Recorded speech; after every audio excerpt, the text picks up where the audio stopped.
당신의 마음속 가장 작은 아픔까지도, 너무 사소해서 아무도 신경 쓰지 않을 거라 여겼던 그 상처까지도 하나님께는 결코 작은 일이 아닙니다. 그분은 우리의 가장 작은 고통과 가장 큰 절망 모두를 세심하게 돌보시는 분입니다. 이 깊은 은혜의 이야기 속으로 함께 들어가기 전에 잠시 시간을 내어주시겠어요? 만약 오늘 이 말씀이 당신의 마음에 울림을 준다면 좋아요와 공유를 통해 이 희망의 메시지가 더 많은 이들에게 닿을 수 있도록 도와주세요. 구독을 눌러주시면 저희가 계속해서 이런 귀한 이야기들을 전하는데 큰 힘이 됩니다. 이 채널을 통해 당신의 삶에 하나님의 크신 축복과 평안이 함께하기를 기도합니다. 우리가 하나님에 대해 배우고 그분을 알아갈수록 한 가지 놀라운 사실을 깨닫게 됩니다. 그것은 바로 하나님에 대한 진실한 모습이 우리가 본능적으로 가지고 있는 종교적인 생각들과는 완전히 다르다는 점입니다. 우리는 종종 하나님이 우리를 향해 늘 못마땅해 하시고 우리의 잘못을 지적하며 벌하시려는 분이라고 생각합니다. 왜 그럴까요? 우리의 논리가 그렇게 말하기 때문입니다. 우리는 스스로가 하나님의 완벽한 기준에 미치지 못했다는 것을, 그분의 계명을 온전히 지키지 못했다는 것을 너무나 잘 알고 있습니다. 성경은 심지어 어리석은 생각조차 죄가 된다고 말씀합니다. 그러니 우리 모두가 부족하다는 사실을 인정할 수밖에 없습니다. 특히 믿음을 가진 이후에도 우리는 여전히 넘어지고 실수합니다. 오히려 성경을 더 깊이 알수록 믿음으로 하지 않는 모든 것이 죄라는 말씀을 마주하며 우리의 부족함을 더욱 절실히 깨닫게 되죠. 진리를 온전히 알지 못하는 일부 성도들에게 이러한 깨달음은 끝없는 좌절과 우울의 악순환으로 이어지기도 합니다. 하지만 바로 여기에 우리가 반드시 알아야 할 진리가 있습니다. 하나님은 당신이 이 세상에 태어나기도 전에 이미 당신의 모든 것을 알고 계셨다는 사실입니다. 그리고 당신의 모든 죄는 2000년 전 예수 그리스도께서 십자가에 달리셨을 때 그분의 몸에 모두 옮겨졌습니다. 어떤 이들은 묻습니다. 그렇다면 우리의 미래의 죄까지도 용서받았다는 말인가요? 사실 과거, 현재, 미래의 죄라는 표현은 시간에 갇혀 사는 우리 인간을 위한 표현일 뿐입니다. 영원하신 하나님 앞에서는 과거, 현재, 미래의 구분이 없습니다. 골로새서 2장에서 성경은 하나님께서 우리의 모든 죄를 용서하셨다고 말씀합니다. 요한일서 2장 12절에서는 자녀들아 내가 너희에게 쓰는 것은 너희 죄가 그의 이름으로 말미암아 사함을 받았으며 라고 기록되어 있습니다. 여기서 말하는 너희 죄는 과거의 죄만을 의미할까요? 생각해 보십시오. 예수님께서 십자가에서 돌아가셨을 때 당신의 죄 중에 과거의 죄가 있었습니까? 당신이 2000년 이상을 산 사람이 아니라면 당신의 모든 죄는 그 당시에는 미래의 죄였습니다. 그렇습니다. 당신의 인생 전체의 모든 죄가 그 십자가 위에서 이미 다루어졌습니다. 물론 이것이 내일 죄를 지어야겠다라고 생각할 방종의 면허가 되는 것은 결코 아닙니다. 온전한 정신을 가진 성도라면 누구도 그렇게 생각하지 않을 것입니다. 중요한 것은 하나님의 관점을 받아들이는 것입니다. 하나님께서 당신의 죄가 용서되었다고 선포하실 때 우리는 그분의 시선으로 자신을 바라보아야 합니다. 그것이 우리에게 참된 자유와 해방을 가져다 줍니다. 하지만 많은 사람들이 하나님의 시선으로 자신을 보는 것을 두려워합니다. 하나님이 자신을 쓸모없는 존재로 보실 거라고 지레짐작하기 때문입니다. 그러나 그것은 진실이 아닙니다. 우리를 향한 하나님의 사랑은 우리의 상상을 초월할 만큼 놀랍고 지극히 개인적입니다. 예수님은 선한 목자의 비유를 통해 이렇게 말씀하셨습니다. 99마리의 양을 들에 두고 잃어버린 한 마리의 양을 찾아 나서는 목자처럼 주님은 당신 한 사람을 찾으십니다. 세상의 어떤 목자도 99마리를 위험에 빠뜨리면서까지 한 마리를 찾아 나서지는 않을 것입니다. 그것은 합리적이지 않기 때문입니다. 하지만 주님께 당신은 결코 군중 속에 얼굴 없는 존재가 아닙니다. 주님은 당신의 머리카락 수까지도 다 세고 계신다고 하셨습니다. 우리 자신조차 우리 머리카락이 몇 개인지 세어보지 않는데 말입니다.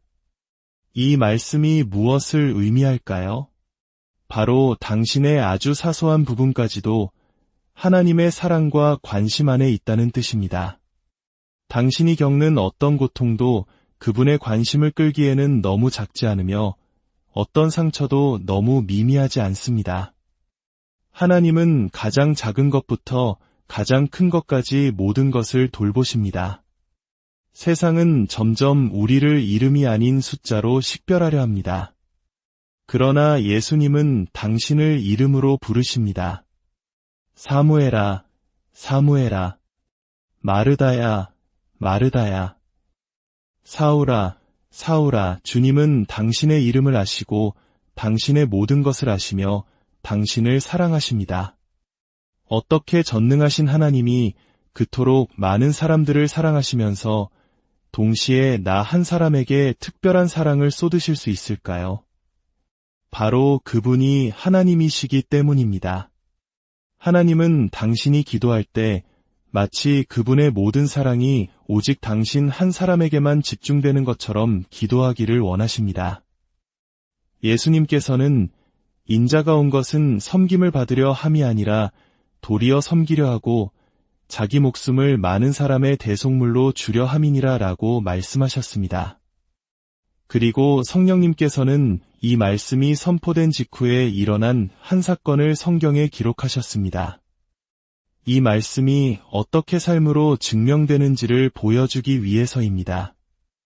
예수님과 제자들이 저주받은 도시 여리고를 지나실 때였습니다. 그곳 길가에는 디메오의 아들인 맹인 바디메오가 구걸을 하고 있었습니다. 바디메오라는 이름은 디메오의 아들이라는 뜻입니다. 왜 사람들은 그를 아버지의 이름으로 불렀을까요?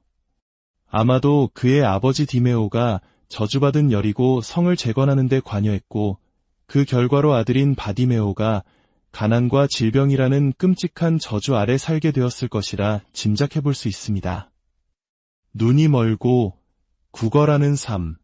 이것은 죄가 가져오는 가장 비참한 두 가지 결과, 즉 질병과 가난을 상징합니다. 바로 그때 나사렛 예수가 지나가신다는 소리를 들은 바디메오는 외치기 시작했습니다. 그가 예수님에 대해 들었던 무언가가 그의 절망적인 마음에 불을 지폈던 것입니다. 다윗의 자손 예수여, 나를 불쌍히 여기소서. 주변의 많은 사람들이 조용히 하라고 그를 꾸짖었습니다. 하지만 그는 더욱 크게 소리쳤습니다. 다윗의 자손이여, 나를 불쌍히 여기소서. 그때 성경은 예수께서 머물러 서서 라고 기록합니다. 저는 이 구절을 읽을 때마다 잠시 숨을 멈추게 됩니다. 온 우주를 창조하시고 운행하시는 분, 수많은 무리가 따르던 그분이 걸음을 멈추셨습니다. 부자도 권력가도 유명인도 아닌 한 이름 없는 맹인 거지의 부르짖음 때문이었습니다. 그의 믿음이 하늘의 모든 자원을 담고 계신 예수 그리스도를 그 자리에 멈춰 세운 것입니다. 주님, 당신은 참으로 아름다우십니다. 예수님은 그를 부르라 명하셨습니다. 조금 전까지 그를 꾸짖던 사람들이 이제는 안심하고 일어나라, 그가 너를 부르신다 라고 말합니다. 그는 겉옷을 내버리고 예수님께 나아갔습니다. 예수님께서 물으셨습니다. 내가 내게 무엇을 하여 주기를 원하느냐? 바디메오는 대답했습니다.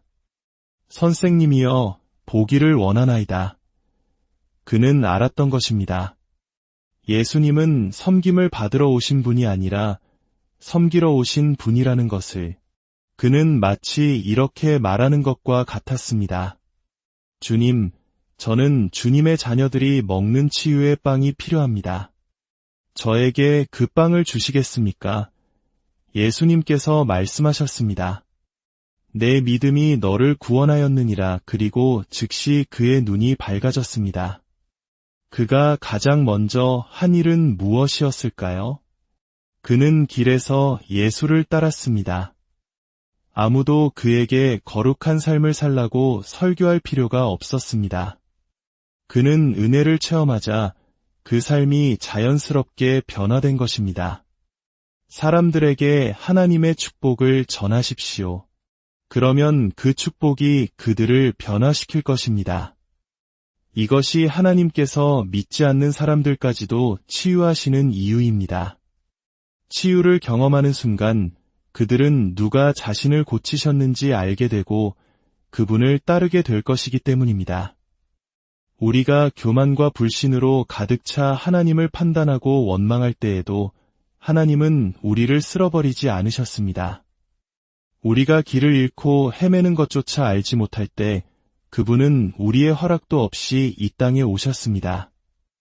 영원하신 하나님이 시간과 공간 안에 갇힌 아기가 되셨고 말씀으로 만물을 붙드시는 분이 연약한 처녀의 팔에 안기셨습니다.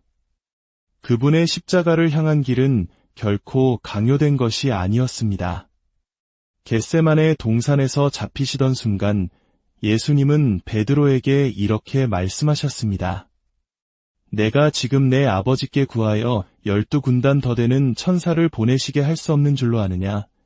구약시대에 단 한 명의 천사가 하룻밤 사이에 아수르 군사 18만 5천 명을 죽였습니다. 12군단의 천사라면 로마 제국 전체를 순식간에 사라지게 할 수 있었을 것입니다. 그러나 예수님은 그 길을 선택하지 않으셨습니다.